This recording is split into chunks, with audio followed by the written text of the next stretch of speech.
성부와 성자와 성령의 이름으로. 아멘. 은총이 가득하신 마리아님 기뻐하소서. 주님께서 함께 계시니 여인 중에 복되시며 태중의 아들 예수님 또한 복되시나이다. 천주의 성모 마리아님, 이제와 저희 죽을 때 저희 죄인을 위하여 빌어주소서. 아멘. 성부와 성자와 성령의 이름으로. 아멘. 네, 우리가 지난 시간까지 우리 성사편, 성총을 얻는 방법 있죠. 그래서 성사, 준성사, 미사 이런 것들을 우리가 공부를 했고요. 그러니까 일반론이 있고 강론이 있는 거죠. 항상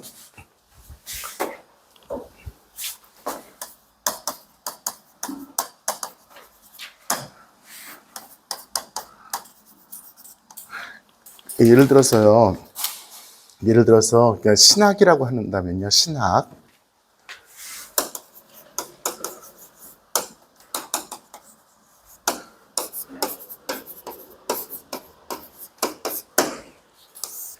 티올로지라고 하는 것은 뭐 잘 아시다시피 신학입니다. 하느님에 관한 학문이라는 뜻이죠. 이 하느님에 관한 학문인데 신학은 적어도 모든 학교에서 기본적으로 12개 과목으로 나눕니다. 시간 순서로 따지면 제일 먼저 뭐가 나오겠어요? 신학에서 제일 먼저 시간적으로 따지면 제일 먼저 뭐가 나오겠어요? 창조론이죠. 시간적으로 따지면 맨 마지막에 뭐가 나오겠어요? 종말론이라고 얘기합니다. 네. 창조론과 종말론이 처음에 하나님께서 어떻게 하셨는지, 맨 마지막에 어떻게 될 것인지, 그렇죠? 자, 이 사이에 수없이 많은 것이 있는 거죠. 하느님이란 누구신가? 예수 그리스도는 누구신가? 그죠? 성령은 누구신가? 천사는 누구인가? 악이라는 것은 무엇인가? 교회는 무엇인가? 성사는 무엇인가? 이런 어떤 교리에 관한 이야기들을 얘기하는 것이 신학에서 이제 기본적으로 이야기하는 것이고요. 이 신학은 전통적으로는 세 가지로 나눴어요. 그래서 교의 신학이라는 것이 있습니다. 즉 바로 이렇게 우리가 알고 있는 소위 말해서 교리적인 내용을 가리키는 신학이 있고요. 그런가 하면 윤리 신학이 있습니다. 윤리적인, 그래서 신학이지만 윤리적인 가르침을 이야기하는 거예요. 즉 하느님의 계명을 어떻게 따라서 살아가는 것이 올바른 인간의 길인가를 이야기하는 것이 윤리신학입니다. 또 한 가지는 사목신학입니다. 지금 이 구분은 1990년에 제가 로마에 갔을 때 저희 대학에서 쓰고 있었던 구분 방법이에요. 그래서 사목신학은 뭐냐면 이 하느님의 말씀을 가지고 어떻게 세상에 선포를 하고 아이들을 어떻게 가르치고 교육을 어떻게 하고 뭐 본당이라든지 이런 조직체들을 통해서 복음을 어떻게 선포하고 이런 것들이 사목신학에 되는 거죠. 지금 이거 좀 더 이게 세분화되기는 했지만 그렇습니다. 제가 제일 먼저 공부했던 것은 무엇이냐면 제가 석사학위 처음에 했던 거는 교회신학에서 교회론을 가지고 석사학위를 했어요. 그러니까 신학이 중에서 교회신학이고 다시 교회론이었습니다. 교회론 중에서도 성사로서의 그리스도, 성사로서의 교회관에 대해서 교회가 무엇이냐, 성사는 표지이고 도구이다. 교회는 무엇이냐, 하느님의 표지이고 도구이다. 이게 제3 바티칸 공의의 정의잖아요. 이것을 공부하는 부분으로서 석사학위 논문을 썼고요. 네, 이렇습니다. 자, 그래서 제가 지금 드리고 싶었던 얘기가 뭐냐면은 이 윤리신학뿐만이 아니라 모든 신학들이 다 그래요. 성사를 예를 들겠습니다. 제 얘기를 듣기가 좋아요. 성사론이 있어요. 그럼 성사란 무엇이냐? 성사가 무엇이다? 뭐예요? 표징이고 도구다. 그렇죠? 네, 표징으로 합시다. 네. 그럼 표징이고 도구라는 것이 무엇이냐? 그리고 성사라는 것은 어떻게 제정되었고 성경에서 어떻게 드러나는가? 이런 어떤 일반적인 얘기를 하는 것이 일반론에 대한 이야기이고요. 그러면 강론으로서 세례성사는 무엇이냐? 견진성사는 무엇이냐? 견진성사에서도 그러니까 세례성사에서도 집전자는 무엇이고 이 세례성사는 언제 어떻게 제정되었고 성경에서 어떻게 나타났고 이런 것들을 쭉 공부를 하겠죠. 그래서 어쨌든 간에 이렇게 일반론이라는 것과 강론이라는 것이 항상 어디에서나 다 구별이 되게 되어 있습니다. 여기까지 이해하셨죠? 이해 못하시면 안 돼요. 이해하셨죠? 네. 우리 코끼리 얘기 알죠? 꼬리. 코가 있어요.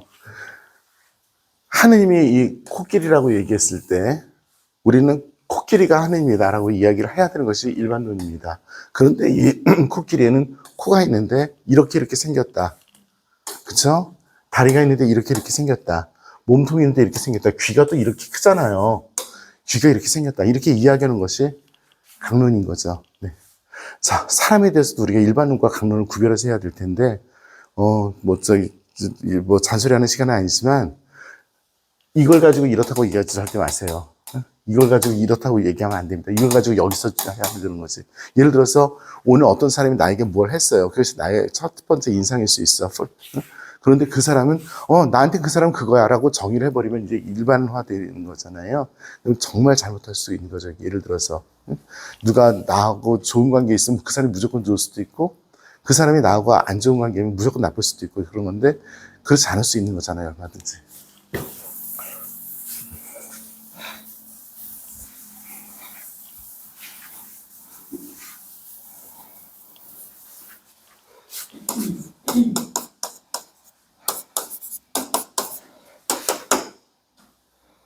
뭐냐? 이거 뭐예요, 언니? 변태. 아리스토텔레스의 3단 논법이죠. 네, 3단. A는 B다, B는 C다, 그러므로 A는 C다. 동질. 가장 기본적인 논리학이 뭐예요? 놀리는 거죠, 사람들은. 지나가는 얘기.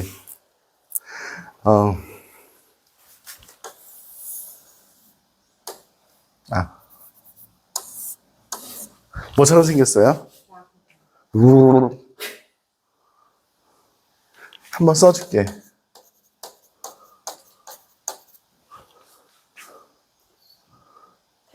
테니스공 정답.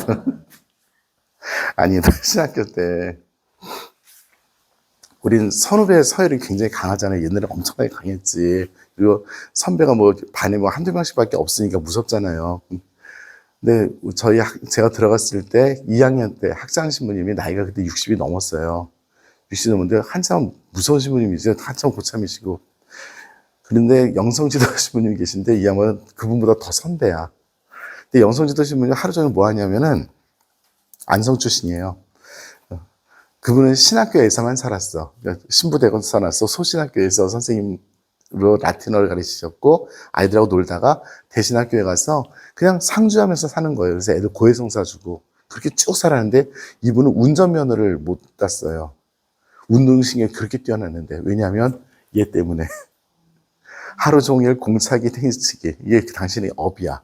운동을 그렇게 정신부 연영업 요즘엔 축구 잘하는 사람이 없어. 왜요? 뻥차서 많이 나가는 사람이 없는 거야.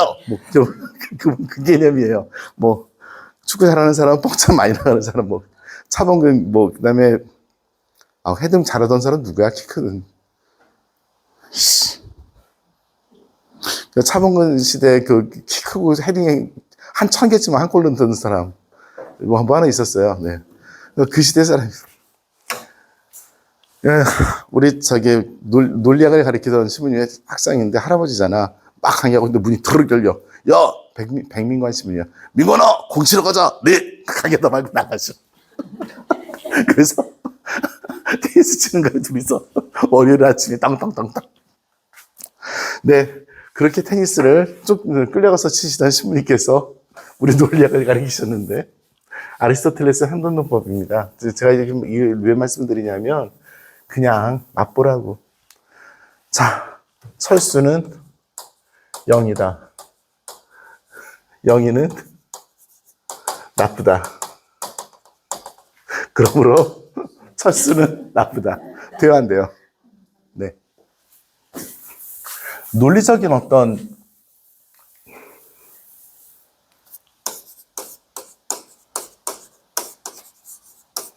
이 단어는 한번 그냥 들어보시고 알아보시기 바랍니다. 성찰이라는 뜻입니다.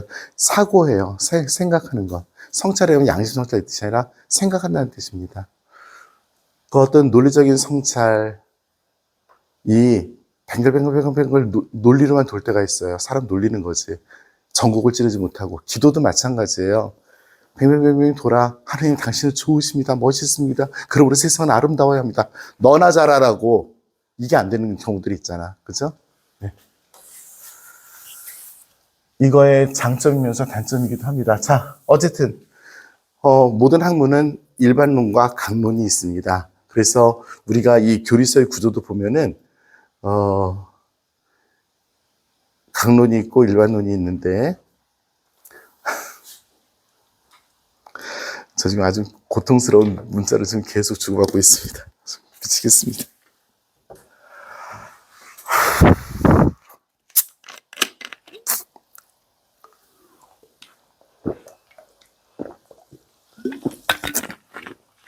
벌써 1시간이 넘은 것 같습니다.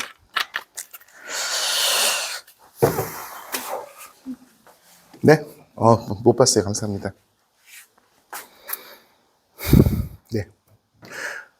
일반론 강론이 있는데요. 지금 우리가 이제 3편 윤리를 시작을 해요. 그래서 우리가 이제 처음 시작하는 부분은 이제 일반론 이야기가 되겠죠. 그죠?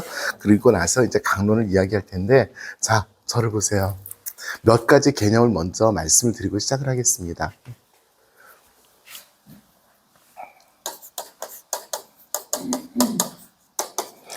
영어로 자연법 뭐예요?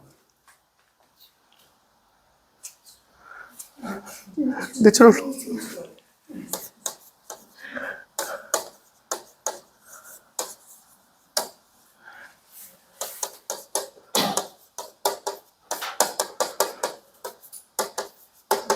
하느님께서 정하신 법, 신법, 혹은 신정법, 뭐라 그래요, 영어로?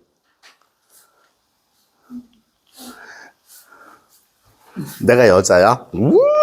노래를 잘해. 이 사람들을 뭐라고 불러요? 아니, 라틴어로 멋있게, 우와, 노래의 여왕이 나타났다. 뭐라고 불러요, 그 사람을?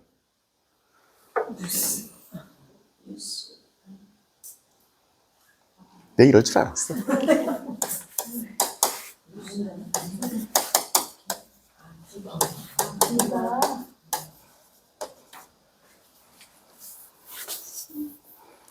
그러니까 디바가 여신이라는 뜻이죠? 네네.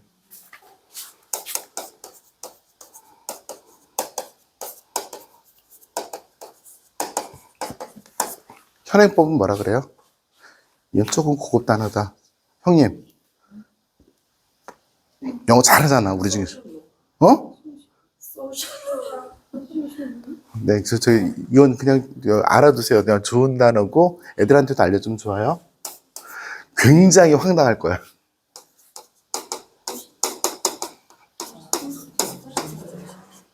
포지티브 로우입니다. 네거티브의 반대가 아니라 현재 그냥 지금. 자, 어떤 것이 가장 우선이 돼야 돼요?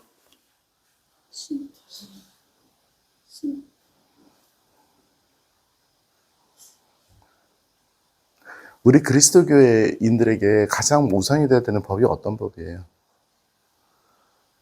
당연히 신법이죠. 그 다음에는요, 자연법. 그 다음에 현실법. 안 변해요. 안 변하는 게 근거가 되는 것이지 변하는 게 근거가 될 수는 없어요. 현행법은 수시로 바뀌어요. 지금도 우리 정부 조직법 난리 버거지고 있죠. 지금도 열심히 법사위에서 법사위가 국회의원들이 다 동물국회를 지금 만들고 있습니다. 네, 그게 우선이에요. 근데 자연법적, 그러니까 신법적인 차원에서 보면 지금 황당한 짓을 하고 있는 거죠. 사람을 이렇게 하지 못하는 법들. 네, 자연법은 우리들의 양심에 주어져 있는, 우리가 그냥 본성적으로 선을 지향하는 그 안에서 주어져 있는 법들입니다. 도둑질하면 안 된다. 그죠? 옆 사람 때리면 안 된다. 죽이면 안 된다. 이런 십계명에 나와 있는 가장 기본적인 어떤 것들이 신법이면서 자연법적인데, 그 자연법이라고 이야기했을 때는 그 종교를 믿지 않아도 모든 사람들에게 통용이 되는 그런 것들인 거죠. 내가 듣다 황당해가지고 한번 진짜 분개를 한 적이 있었는데, 뭐냐면요, 아들 새끼가 엄마가 할머니야.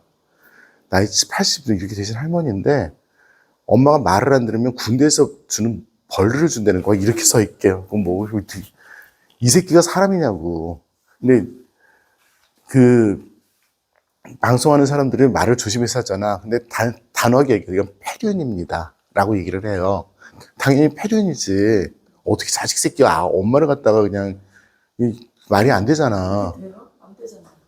부들부들 떨고 있겠지. 엎드려 뻗쳐 시키고 그러고 있는 거야. 꼬라박기도 시키고.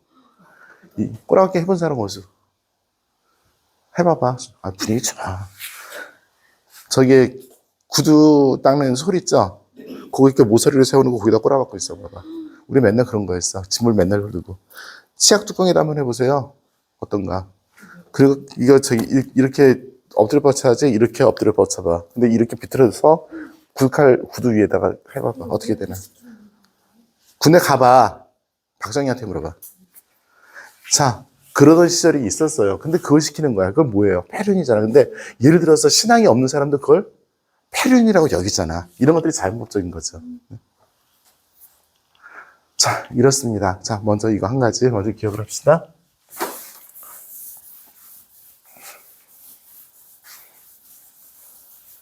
그리스도교 신자들에게 윤리가 영어로 뭐예요? 잘못됐다면 때릴 수도 있어. 여기서 이야기할 때 그리스도교적인 윤리 하실 때 윤리를 영어로 어떻게 써요? 골라봐. 에틱.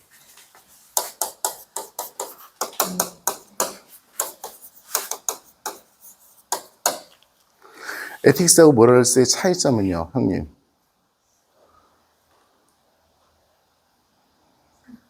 네, 그쵸? 네? 네.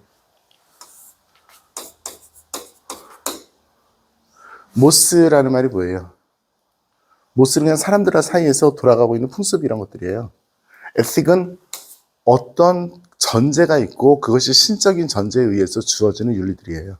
약간 어원적인 차원으로 보면. 그러니까 에틱이란 말은 조금 더 윤리적인 차원에서 인간이 단순하게 현상에 의한 어떤 그런 규정들이 아니라 그 이상의 것들을 지향할 수 있는 그런 규정들인 거예요.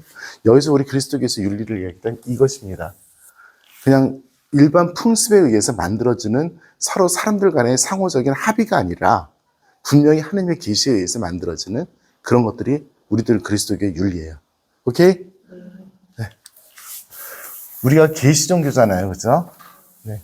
그러니까 계시된 빛에 의해서 우리가 윤리적인 것도 알아들어야 되는 거죠. 네. 자, 이런 것들을 전제로 해서 우리가 이제 윤리를 이제 볼 텐데요. 여기에서 이제 인간에 대한 질문을 다시 한번 할 수밖에 없어요. 뭐냐면, 사람이 누구인가라는 것을 설정을 한 다음에 거기에 맞추어서 윤리를 설정을 해 나갈 수가 있는 거죠. 그죠? 그렇지 않고, 그냥 사람이라는 것에 대해서 분명한 인간관이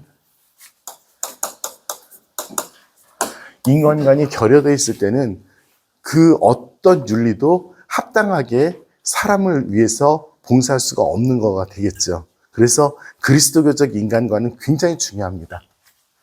지난 주일날 저희 견진 교리를 하는 우리 6학년 친구들 부모님들하고 이 자리에서 대화를 할 시간이 있었는데 제가 인간에 대해서만 이야기를 했어요.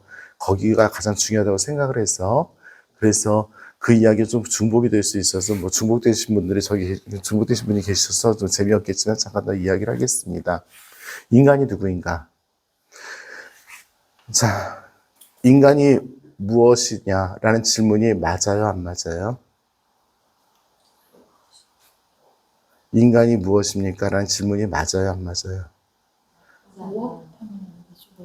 인간은 무엇이 아닙니다. 인간이 누구입니까가 질문인 거죠. 그렇죠? 시편에서도 인간이 무엇이게라는 표현을 씁니다. 어쩔 수 없이 그렇게 쓰긴 하지만 그건 구어에서 이야기하는 거고 본질적으로 이야기할 때 인간은 누구인가라는 질문을 하는 것이지 인간은 무엇입니까라는 질문을 한다면 사람을 물질로 환원하거나 비인격화시킬 수밖에 없는 대답이 나올 수밖에 없어요. 자, 인간은 누구입니까? 한마디씩 하도록 하겠습니다. 네. 뒤에서부터 할까봐. 어차피 할 거야. 아가던 자매님, 네, 한마디 해주세요. 인간이 누구입니까? 자매 인생. 하나님으로부터 창조된 피조물. 네, 창조된 피조물. 네, 좋습니다. 이게 지금 시험 점수 매기는 게 아니잖아요. 드레자님. 그래서 여기서 저기 떠들지 말고 대답. 자녀? 하나님의 자녀? 제가 질문을 했지 질문으로 대답을 받기를 원하진 않습니다. 그래서 답을 할 때는 평서문으로서 문장의 끝이 밑으로 내려가는 대답을 해주시기 바랍니다. 하고 단테 다시 물어보지 않기 바랍니다. 네. 순호견이지 뭐. 여기다 쓸게요. 실비아 자매님. 그 뒤에 하나 더 귀중한 존재, 소중한 존재. 아니, 네, 알았어요. 소중한 존재. 쓰기 싫어지기 시작했어. 말씀하세요. 뭐 투표해도 돼요. 저거 두 번째요. 모르게. 그럼요. 하나님의 모습으로 겉모습뿐만 아니라 속성까지 하나님이 오, 속성. 진상 미를 갖춘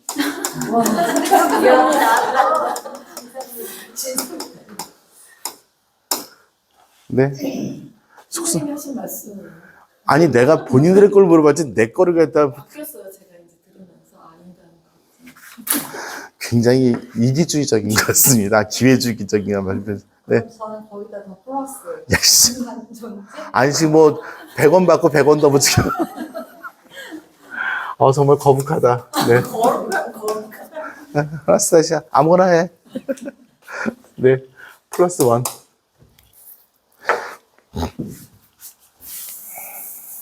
우리 사회 시간에, 도덕 시간에 뭐 이런 것들을 배웠죠. 인간관에 대해서. 우리 이제 사회적 공약에 따르면 사람은 사회적인 존재죠. 그 다음에 뭐 노동하는 존재이고, 도구를 사용하는 존재이고, 호모 루덴스가 뭐예요? 호모 루덴스. 그건 안 들어봤나? 유희인. 그냥 즐겁게 놀 수 있는 존재이고, 우리 성 요한 바오로 2세는 과감하게 인간은 노동하는 존재. 1981년에 회칙에서 노동하는 존재라고 말씀하셨고요. 일 안 하면 사람 아니에요. 네, 입니다. 네, 네, 하셨고요. 생물학적인 학명은 뭐예요? 아니, 학명. 인간 학명. 학명. 생물학적으로. 호모사피엔스죠.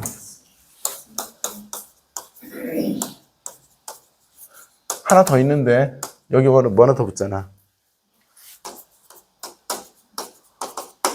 린네.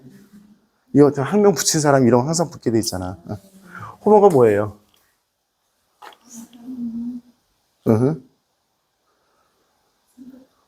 아니, 호모 무슨 뜻이냐고. 자기 호모 지나간다 그러면 뭐야? 남자들끼리 여자, 남자, 호모는 그런 사람이 그런 거예요? 호모하고 레즈비안 얘기하는 레즈. 생물 시간에 맨델의 법칙 공부했어요, 안 했어요? 멘델 법칙이 달팽이 달팽이? 무슨 꽃이지? 달맞이 꽃 아니야. 달맞은 꽃? 달맞이 꽃 아니야. 무슨 꽃이야? 달맞이 꽃이. 달맞이 꽃이 맞아. 달맞이 꽃 서로 보이다. 그거 아닌가? 너무 오래됐지. 네. 초파리는 배우셨어요? 네. 네. 초파리는 같다, 틀리다, 다 다르다 할 때 뭐라고 얘기해요? 그리스 말로? 호모는 정성했다는데요.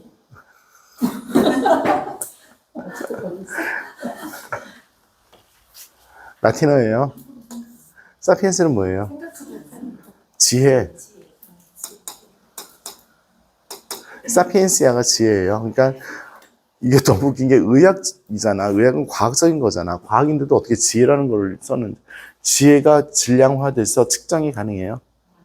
과학적이지 않잖아. 내가 너무 웃기잖아. 그러니까 사람은 학문에서 우리 과학의 영역에서 담을 수 없는 그런 존재예요. 그냥 그냥 저기 절대 잘난 척 하는 거 아니고, 호모는 라틴어로 사람이에요. 라틴어로는. 네. 그리스어에서는 호모 쓰면은 동질의 같은 이런 뜻이에요. 생각났어요?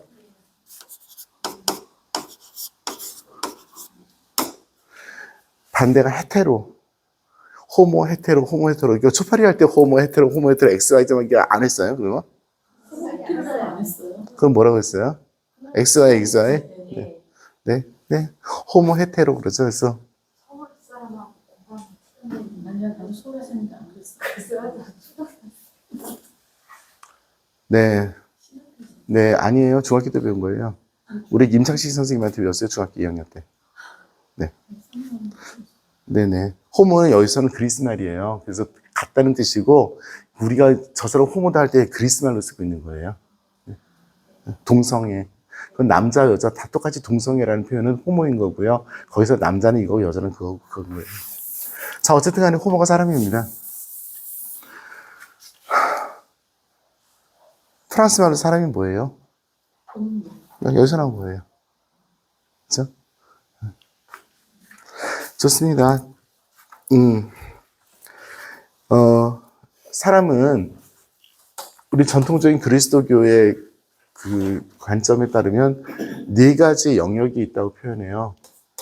제가 어떻게 표현할지 모르겠는데, 이게 뭐 어떤 부분이라는 뜻이에요. 그 부분들이 뭐였어요? 전체를 이루는 큰 부분들, 구성체인 거죠. 인간은 감성의 영역이 있어요. 소리 말해서 오감이라고 표현되는 보고, 맛보고, 촉각으로 느끼고, 듣고, 냄새 맡고 이런 오감에 의해서 나에게 주어지는 그것에 의해서 즉각적으로 반응하는 이런 감성적인 영역이 있어요. 두 번째, 지성적인 영역이 있어요. 지성은 뭐냐면 아는 거예요. 근데 객관적인 사실을 알아들을 수 있는 능력이 지성입니다. 예를 들어서요. 1 플러스 1은 뭐예요? 진짜로? 그렇지. 50% 디스카운트잖아. 그쵸? 이거 씌우면요.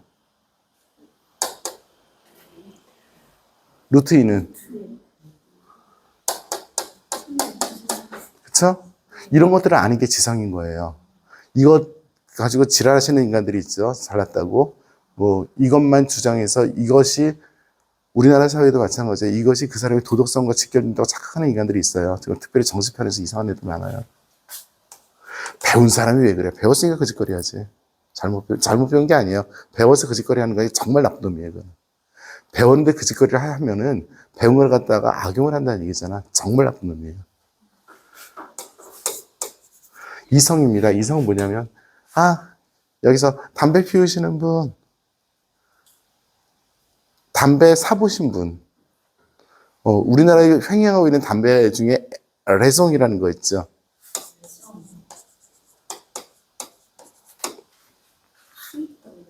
우리나라 담배예요. 고양이 그려 있는 거. 회송. 뭐예요? 이게 이성이에요. 이성.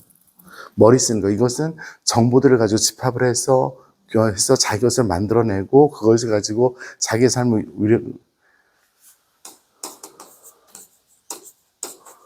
영성이 있습니다. 우리 영적인 분들. 사람은 이거 크게 보아서 이렇게 해요. 우리 그리스도교에서는 이렇게 네 가지 영역이 하나의 통합적인 존재가 인간이라고 얘기를 해요.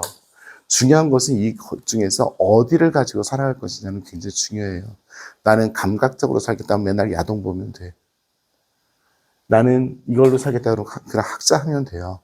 나는 이렇게 살겠다 그러면 뭐 열심히 뭐 다른 거 할 수 있겠지. 이렇게 살려면 되게 힘들어요. 어쨌든 하지만 정말 사람다운 사람이 어떤 존재의 사람이 여기에서 이 영역들 중에서 어떤 영역이 가장 사람다운 사람을 드러내는가 하는 것은 당연히 우리는 그리스도교인들은 여기라고 이야기합니다.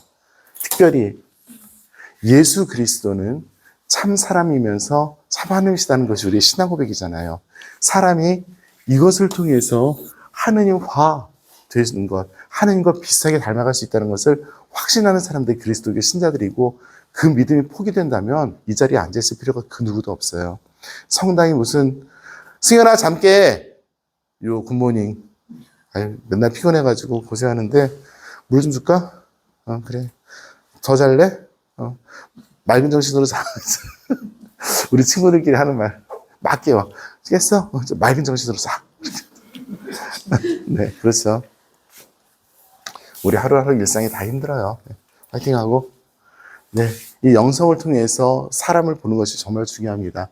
이 영성을 통해서 사람을 본다는 것은 아까 우리가 그 조련된 대답들 하셨던 것과 같은 대답을 내는 것이 야비하게, 야, 정말 인간들이 어떻게 그딴 식으로 대답을 하냐. 하나도 솔직하지 않았어. 솔직했어요? 싸우면서 살고 알았죠. 너무 몰랐어요. 아유. 네, 그렇게 사시리라고 믿고 앞으로도 그렇게 사시기 바랍니다. 정말 어느 순간에 싫어하기 시작했고 반박하기 시작했던 표현이 있어요. 왜냐면 사람인가 그럴 수 있지. 사람은 그러지 말아야지. 입니다. 왜냐면 하느님인데. 특별히 뭐 잘못한 거 정당화시키려는 사람들한테서 너무너무 화가 나요. 제 성격 자체가 잘못했으면 인정하면 되지 왜 이렇게 갖다 씹어 삼켜. 그래서 정말 방어하려고 그러다 정말 꼴보기 싫거든. 그것은 교만해서 그래요. 교만해서. 그렇지 않으면 다른 이유가 하나도 없어요. 승현아 이거 너 가져. 네이클로버. 여기 있으니까 걸리적거린다고 너 가져라. 네, 그렇습니다. 그래서 자 이제 이런 전제를 가지고 할 텐데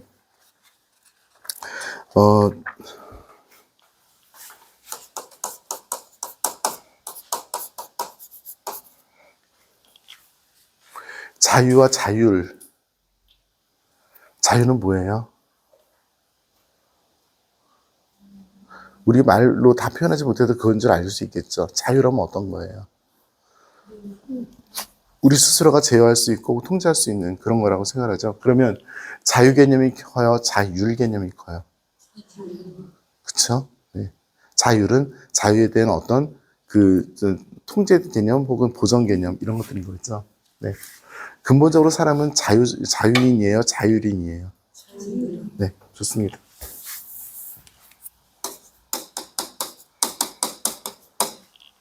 양심이 존재해요? 어떤 형태로 존재해요? 그게 몇 그램인지 측량할 수 있어요? 자유는 드러나서 표현되는 것이죠. 그러니까 양심은 드러나서 표현되는 것인데 드러나서 표현된 양태를 가지고 그 사람의 양심을 측정할 수 있을 거니까 알 수 있는 것이지 그 양심 자체를 우리가 알 수가 없어요.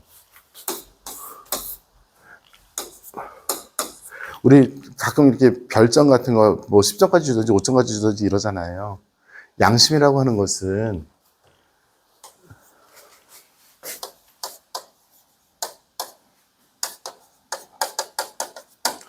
이완된 양심이라고 표현되는 것이 있고 세심한 양심이라고 표현되는 것이 있어요. 이완된 양심은 뭐냐면 사람 죽이고도 하나도 죄의식을 못 느끼는 경우도 있을 수 있죠. 사람들이. 예를 들어서 우리가 제2차 세계대전 때 나치에서 그렇게 수많은 사람을 죽이고도 그 사람들은 양심의 가책을 못 느껴요. 왜냐하면 분명히 어떤 이념에 의해서 확신에 의해서 그런 것을 했기 때문에 자기는 잘못했다고 생각하지 않아요. 심지어 그렇게 많은 사람을 죽이고도 그 당시 독일 헌법이 그것을 보장하고 있었기 때문에 나는 법적인 일을 했다라고 주장을 해요. 뉘른베르크에서 사형당한 수많은 독일 전범들이 그런 주장을 했어요. 나는 실정법에 따라서 그러한 일을 했다. 그러니까 나는 죄가 없다라고 이야기를 합니다. 근데 실정법에 의해서 재판을 받은 것이 아니죠. 국제법이라는 다른 실정법에 의해서 재판을 받은 거죠. 그 국제법에 의해서 이 사람들은 독일의 법의 우선이라고 이제 국제법이 이렇게 주장을 하면서 재판을 해서 그 사람들은 살인시킨 것이고, 국제법에는 뭐냐면 사람들에 대한 근본적인 인류에 대한 생각들이 담겨져 있다고 생각을 하는 거죠. 그건 뭐냐면 자연법적인 사상이 안 들어갈 수가 없는 거죠. 네, 굉장히 슬픈 일입니다.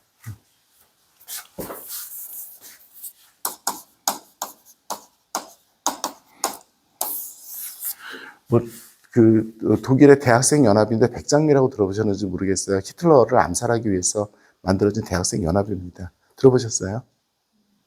네, 다 잡혀서 사형당해요.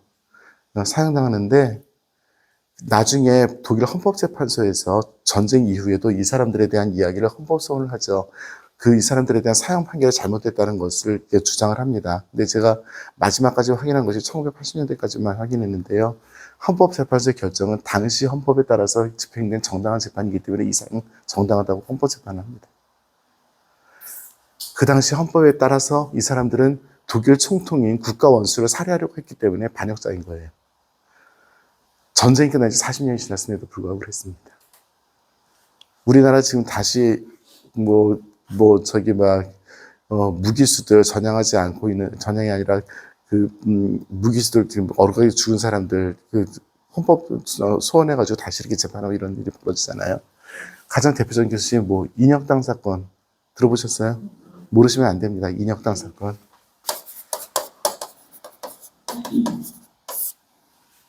인혁당 사건 꼭 기억하시기 부탁을 드립니다. 당시 대법원장이라는 사람의 이름도 기억해 주시기 바랍니다. 민복기라는 사람입니다.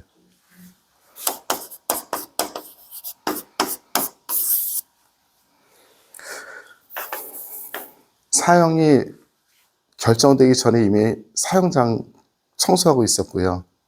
사형이 선고된 날, 그날 목을 매달았어요.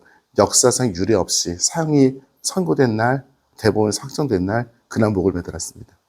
그리고 이미 재판이 끝나지도 않았는데 사형장을 청소하고 있었고요. 서대문 형무소에서.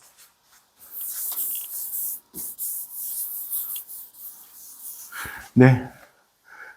이연낸 양심 말씀드리고, 세심한 양심은 뭐냐면, 지나가다가 모기만 죽여도 굉장히 고통스러운 사람들 있습니다.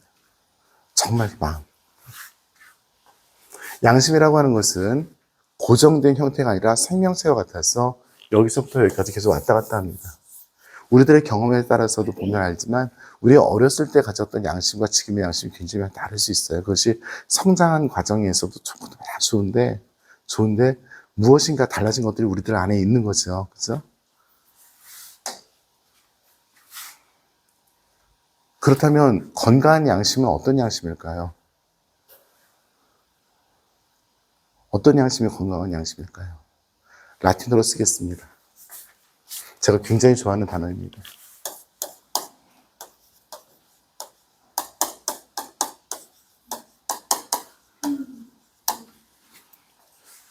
찍어보세요. 무슨 뜻인가? 그렇죠. 에퀄리브리움. 균형입니다. 균형 감각이 있는, 어떤 것에서도 치우치지 않고 균형 감각이 있는 그런 양심이 굉장히 중요해요. 건강한 양심은 균형이 있어야 됩니다. 자, 그래서 나도 양심이 있어. 그 양심이 균형이 있는가? 이게 문제인 것이지, 양심이 있다는 것은 누구나 다 주어졌어요. 하나님께서 당신 모상을 우리에게 부어주셨기 때문에 우리에게 이것이 없을 수가 없어요. 네. 지금 제가 윤리편을 시작하기 전에 지금 전제로 여러 가지 말씀을 드리는 중입니다. 네.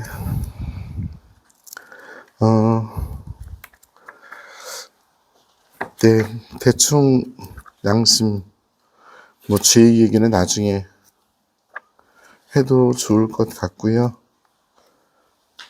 네.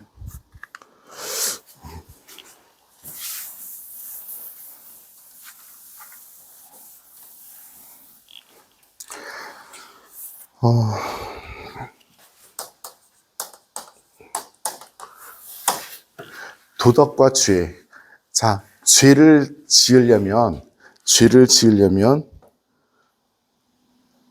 어떤 조건이 성립돼야 돼? 말이 좀 이상한데, 정말 죄다운 죄가 성립되려면 어떤 조건이 있어야, 어떤 조건을 충족시켜야 되는지 혹시 고해성사 때 죄자가 들어와서 고해성사 보시고 죄 고백하시잖아요. 정말 하나님 앞에서 볼 때는 죄 같은 죄 별로 없어요. 우리 본당 신자들.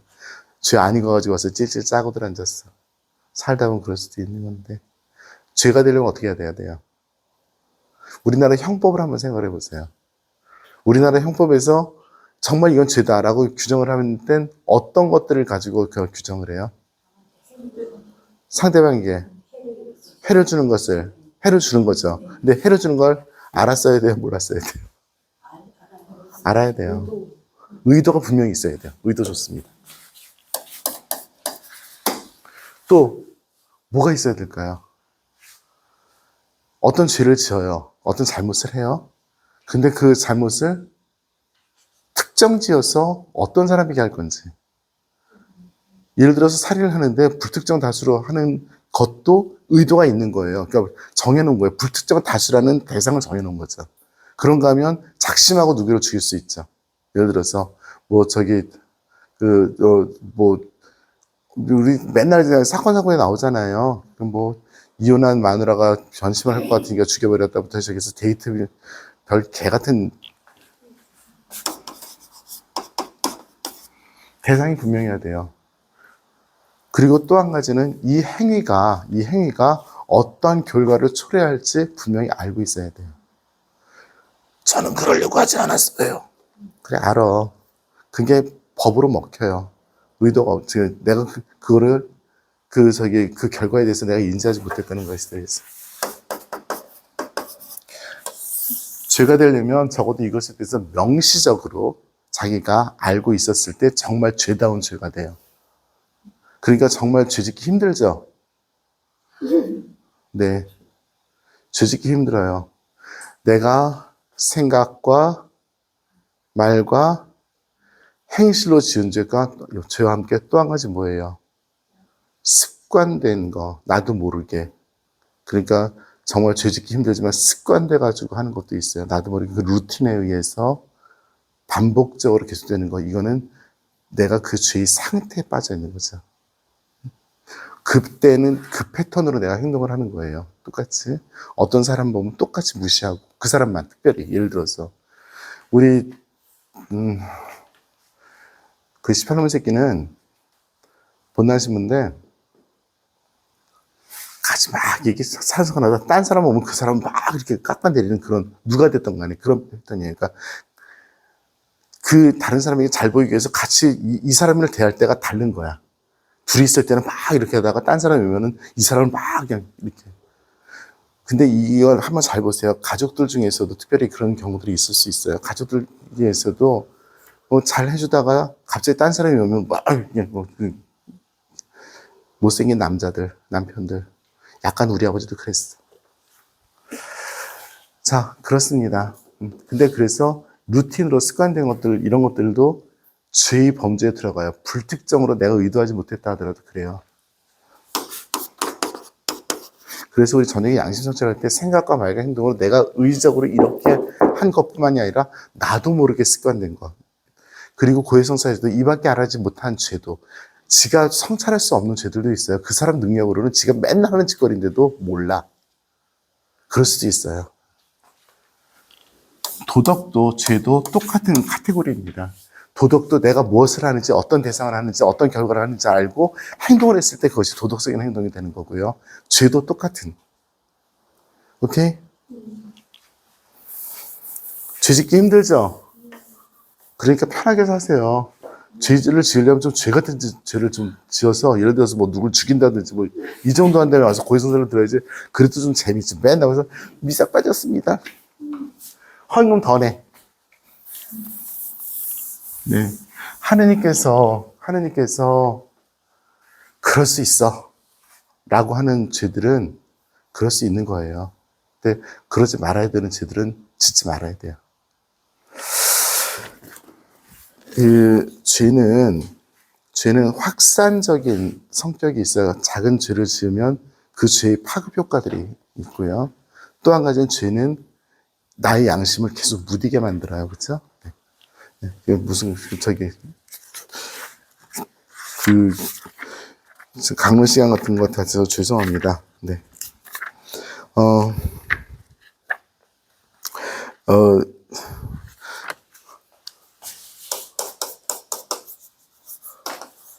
덕이 있어요. 덕은 뭐냐면 덕이죠, 뭐. 그렇죠? 성덕으로 나가는. 우리 교회에 덕 크게 세 가지 있죠? 네. 향주 삼덕. 향주 세 가지 덕 뭐예요?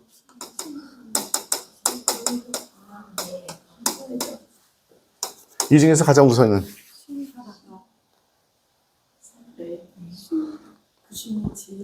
신망의 삼덕 중에서 가장 우선인 덕은 손 들겠습니다. 신, 망, 예, 신입니다. 하느님을 믿고 하느님으로부터 받지 않으면 망덕, 애덕 전부 다 근거가 없습니다. 신덕입니다. 무엇보다도 하느님께 대한 신앙입니다. 사람에 대한 어떤 인간적인 아니에요. 그 사람 좋은 사람이에요. 그래서 어떻게 좋은데? 하느님 보시기 좋더라. 그러면 정말 그거지. 본당 신부님, 똑똑하셔요. 그래서. 거기 그 중에 제일은 사랑을. 그 사랑 가니까. 그러니까 알았다고. 그거는 사랑 가니까. 사랑 노래니까.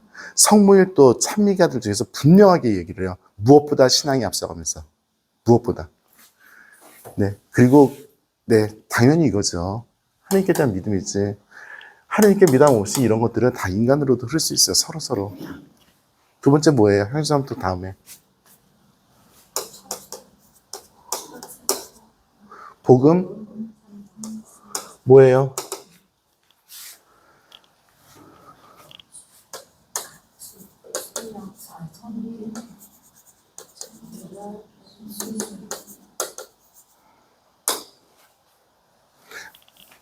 로마 있을 때 저 영성기도 신부님 개인적인 덕이다. 교회를 위한 덕이다. 전부 다다. 라 하셨습니다. 하나님께 순명하고 교회에 순명하는 것이. 하나님 말씀에 순명하고 교회의 명예에 순명하는 것이 전부 다다. 하셨습니다. 부제품 받기 전에 마지막 피정 때 신부님하고 대화하면서 들었던 이야기입니다.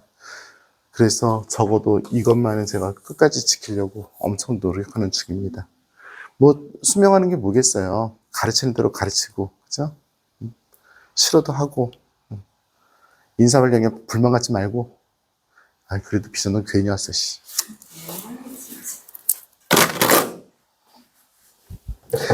아니, 똑같은 월급 갖고 사람이 좀 적은 데 가면 좋잖아.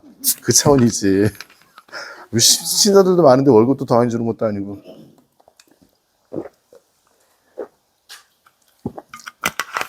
그 얘기입니다.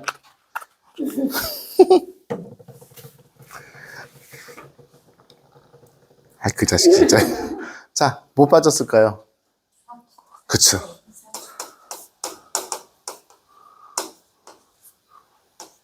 불러주세요. 용덕, 주물떡? 절떡? 절떡이면 절편이야?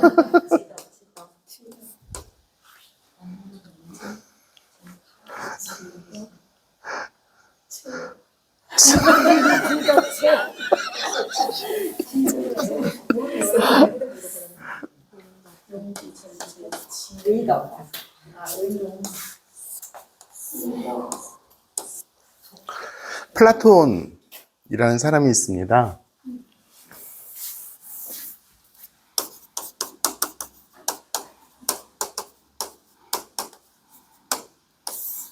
그림 보셨어요? 아테네 학당?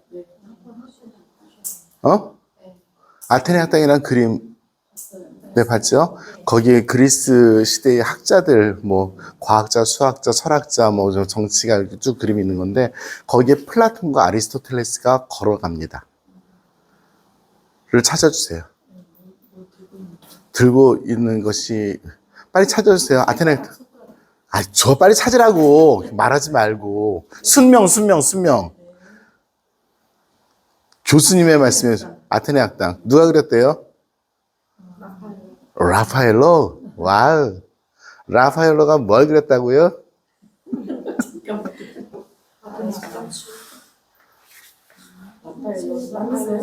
맞아. 그러니까 아테네 학당 찾으라고 그림 띄워서 보여주세요. 뭐 이렇게 오래 걸려? 다 데이터들이 없는겨? 찾는 걸 찾았어요. 줘봐. 네, 그렇습니다. 자, 거기 보면은 왼쪽에 빨간 옷을 입은 사람과 오른쪽에 파란 옷을 입은 사람이 있습니다. 빨간 옷을 입은 사람은 손가락을 위로 가리키고 있고요. 파란 옷을 입은 사람은 손바닥을 바닥에 펴고 있습니다. 여기서 누가 아리스토텔레스이고 누가 플라톤일까요?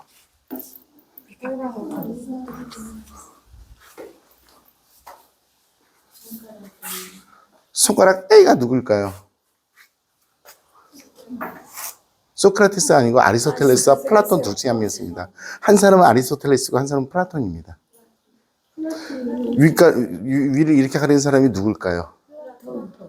다 플라톤이야? 아리스토텔레스 없어? 아니 이렇게 집단적으로 무식할 수가 있는 거지? 그러면 이거는 아리스토텔레스라는 얘기예요? 그러니까 이유를 설명하면 되지. 이유를 설명하면 손가락을 위로 가리키는 건 무슨 뜻이에요? 이상, 그렇죠? 네, 이상. 이거는 현실. 좋습니다. 그러면 우리가 잘 모르지만 플라톤과 아리스토텔레스 중에서 이상주의자가 누구였을까요? 네, 플라톤이에요. 플라톤이에요. 그래서 플라톤이 하늘을 가리키고 있고 하늘로부터, 아리스토텔레스는 땅에서부터입니다. 자, 제가 지금 그린 삼각형은 플라톤적인 사고예요. 플라톤은 세상이 막 이렇게 망하고 있잖아. 어렵잖아. 그랬을 때 지구를 구할 수 있는 용사는 누구예요? 독수리 오형제. 독수리 오형제 전에 먼저 나왔던 분은 누구예요? 우리 어렸을 때. 마징가제트보다 조금 더 앞에 나왔던 분은. 아톰 시대의 도기가 거의. 조금 뒤야. 아톰보다 조금 뒤야. 태권브이 이전이야. 기사차례. 사람으로 좀 해주세요. 로봇으로 해주세요. 예, 철인이 28호죠.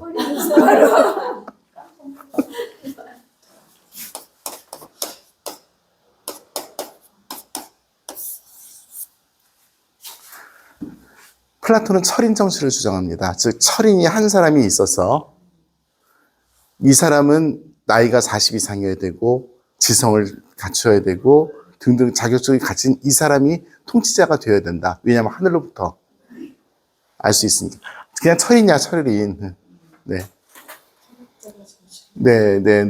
철학적인 사람들이 주는, 아리스토텔레스는 민주정을 요구를 하죠. 공화정을. 그래서 사람들의 민의를 가지고 무엇인가를 해야 된다고 생각하는데 이 사람은 약간 독재적인 거죠.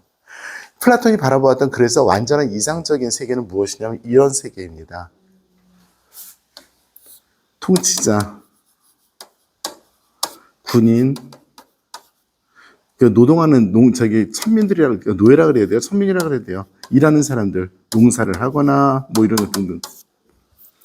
이렇게 이것이 요 비율로, 계급으로 정리되었을 때 이 사회가 가장 안전하다고 생각해서 이상적인 국가의 모습을 이것으로서 이야기를 합니다. 자, 그러면 이 이상적인 국가를 형성하는 이 사람들에게 각각 각자에게 필요한 덕이 무엇일까요? 통치자에게 가장 중요한 덕이 뭐겠어요? 철인. 맞은 거지. 철인 28호 말고 진짜 철인. 뭐가 제일 필요하겠어요? 당연히 지혜가 필요하겠죠. 군인들한테 뭐가 제일 필요하겠어요? 용기가 필요하겠죠.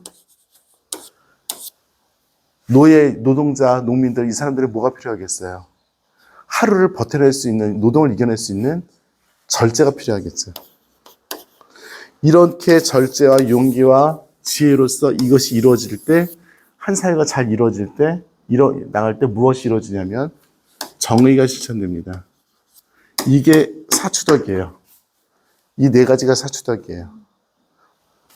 외우시라고 말씀드린 거예요. 3번 들었어요? 10번 더 들었자.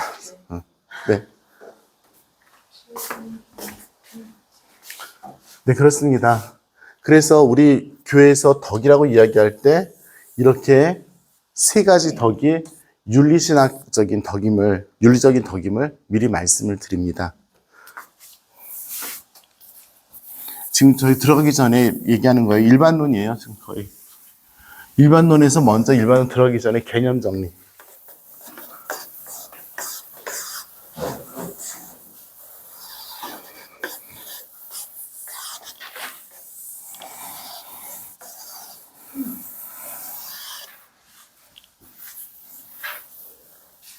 나중에 도덕률이라는 것을 하게 될 텐데 도덕률은 우리들의 양심과 굉장히 많이 같이 가는 부분들이 있습니다. 그래서 나중에 보도록 할 거고요.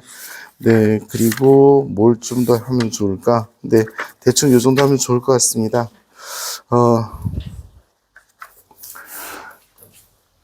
자, 이제 한 가지만 더 이야기하겠습니다. 오늘 저도 되게 피곤한 날인 것 같아요. 그래가지고 죄송하지만 한 가지만 더 이야기하고 하겠습니다.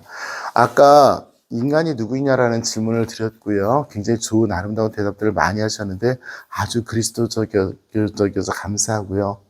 자, 그걸 떠나서 내가 한 자연인으로서 그리스도교 신자인 것을 전제로 하지 않고 가장 이상적인 존재, 가장 인간다운, 내가 정말 그 인간이라면 이런 존재여야 된다고 생각하는 인간관을 하나씩 지금부터 생각해서 저에게 말씀하시기 바랍니다.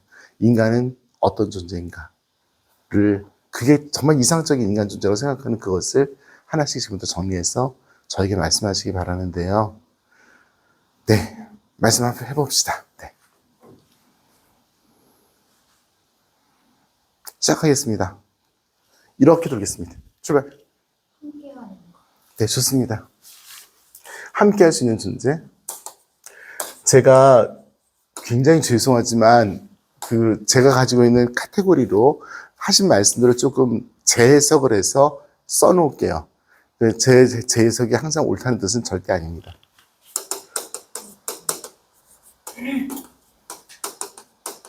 사회적 존재이죠. 인간은 본성적으로 사회를 구성하고 그 사회 안에서 살아가게 되어 있습니다.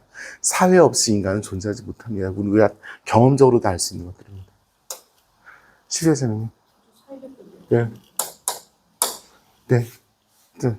바로 선생님.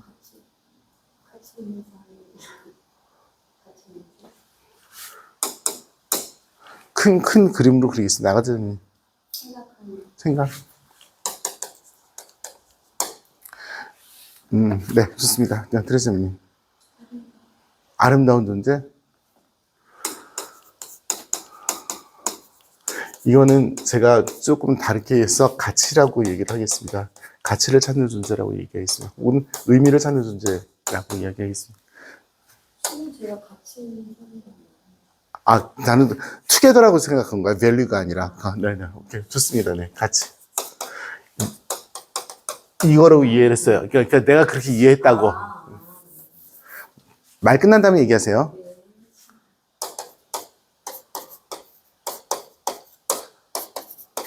제가 좀 더 좋아하는 단어는 이겁니다. 의미를 찾는 존재. 네. 존재함. 좋은 사람. 네, 선이죠. 이거 미에 해당되고요. 이거 선에 해당되는 거. 네.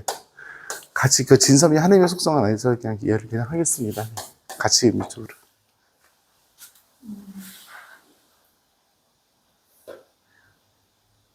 아무나도 살 수 없는 존재. 사랑. 사랑. 네, 사랑. 네, 좋습니다. 지금 우리가 이야기하는 게요. 저기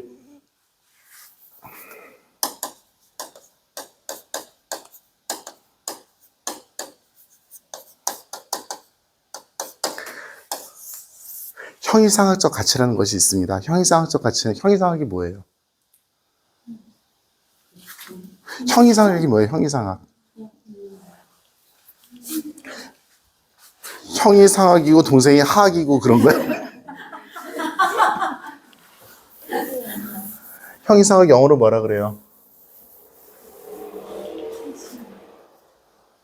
형이 상학 영어로 뭐라 그래요?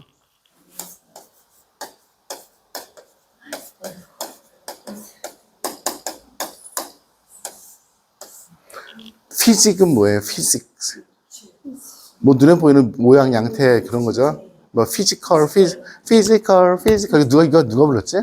올리비아 뉴튼 존? 그렇죠. 네네. 그거죠. 메타는요?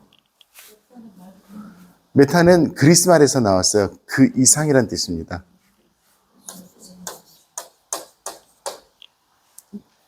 그래서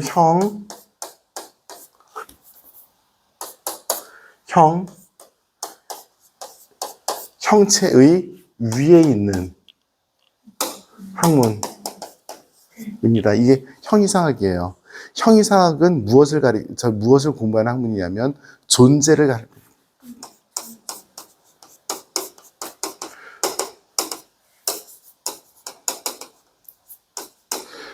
존재에 대한 학문입니다. 그 존재가 가지고 있는 속성과 본질에 대한 질문들이고요. 물질의 사물의 존재와 본질에 대한 질문이고, 경우에 따라서는 그 이상의 것, 시간을 넘어서는 것까지도 포함해서입니다. 이 형이상학은 철학의 최고의 단계에 있는 것입니다. 왜냐하면 철학에서 가장 단순한 철학이 뭐예요? 수학이에요, 수학. 1 더하기는 2, 2 더하기는 3, 3 더하기 3은 4. 이거죠. 네. 그러면서 논리적인 추론들을 하잖아요. 그것이 철학의 가장 근본적인 단계입니다. 그 추론들을 통해서 그 다음에 논리학이 나오기 시작하고요. 그 다음부터 나오는 인식론이라든지 네. 형이상학은 그런 논리의 단계를 넘어서는 논리입니다. 그래서 이것은 눈으로 볼 수 없고 무게를 잴 수 없는 것들에 대해서, 특별히 가치의 세계에 대해서 이야기하는 것이 형이상학이네요. 이 피직스를 넘어서는, 피직스의 존재의 의미를 이야기하는 학문이기 때문에 그렇습니다. 이 피직스의 존재를 넘어서는 가치들은 우리가 굉장히 향유하고 싶어하는 가치들입니다. 아름다움, 선함, 사랑, 친근함, 가치 나눔. 근데 눈으로 안 보이잖아요. 그건 살아내는 가치들이고 느끼는 가치들이지, 우리가 몸무게가 얼마예요, 이게 되는 게 아니잖아요. 학문적이지 않은 학문입니다. 그러니까 철학의 최고의 학문이 형이상학입니다. 대한민국에는 형이상학이 없습니다. 유물론의 세계이기 때문에 그렇습니다. 학문도 유물론입니다. 우리는 대한민국의 모든 학문은 수치화시키지 않으면 학문이 안 되는 세계에 지금 와 있습니다.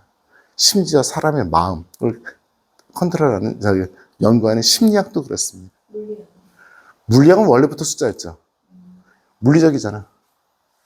자, 형이상학적인 가치들. 이건 벌써 사람이, 우리가 지금 굉장히 좋은 말씀을 하신 거예요.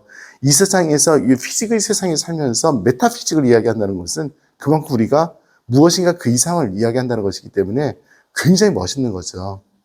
그렇죠? 예수님께서도 피직의 세상 안에서 그 이상의 것을 말씀을 하신 거잖아요. 그렇죠? 이건 이해가 안 될 수가 없는 게, 우리가 신앙생활하는 방식이 이거이기 때문에 그렇습니다. 만약 이거를 이해하지 못하고 신앙생활하면 그냥 부딪히고 있는 거예요. 예수님 말씀에 부딪히고 사람들한테 부딪히고 이렇게 될 수밖에 없어요. 사랑이 나왔기 때문에 그래서 한 번에 통합을 했습니다. 아시죠? 네, 그럼 이쪽에 들어가겠죠? 아리스토텔레스라는 사람이 했던 인간 정의가 뭐냐면 행복을 찾는 존재입니다. 물론 이 안에 들어갑니다. 물론 이 안에 들어갈 수 있지만, 행복을 찾는 존재라는 것은 모든 사람에게, 어떤 종교에 속했건 어떤 지역에 살건 어떤 시대에 살건 모두에게 공통적인 것인데, 아리스토텔레스는 그것을 사람의 어떤 가장 본질적인 존재의 규정으로서 씁니다. 행복을 찾는 존재. 윤리, 그리스도교 윤리는 이 말을 그대로 인정을 합니다. 우리는 행복을 찾는 존재입니다. 그렇다면 어떻게 하면 행복해질 수 있을까? 어떻게 하면 윤리 생활을 잘할 수 있을까? 어떻게 하면 사람들과 함께 살아가면서 할 수 있을까? 거기에 근거가 되는 것은 참 행복을 우리에게 주시는 예수 그리스도의 가르침에서부터 시작을 하는 것이고요. 그 말씀을 살아냈을 때 얻게 되는 그것들을 우리가 향유했을 때 행복한 것이고, 그러기 위해서 우리가 어떤 것들을 살아야 될 것인가를 이야기하는 것이 윤리신학이고, 3편의 이야기가 그런 것들입니다. 오케이? 네. 끝. 성부와 성자와 성령의 이름으로. 영광이 성부와 성자와 성령께. 성부와 성자와 성령의 이름으로.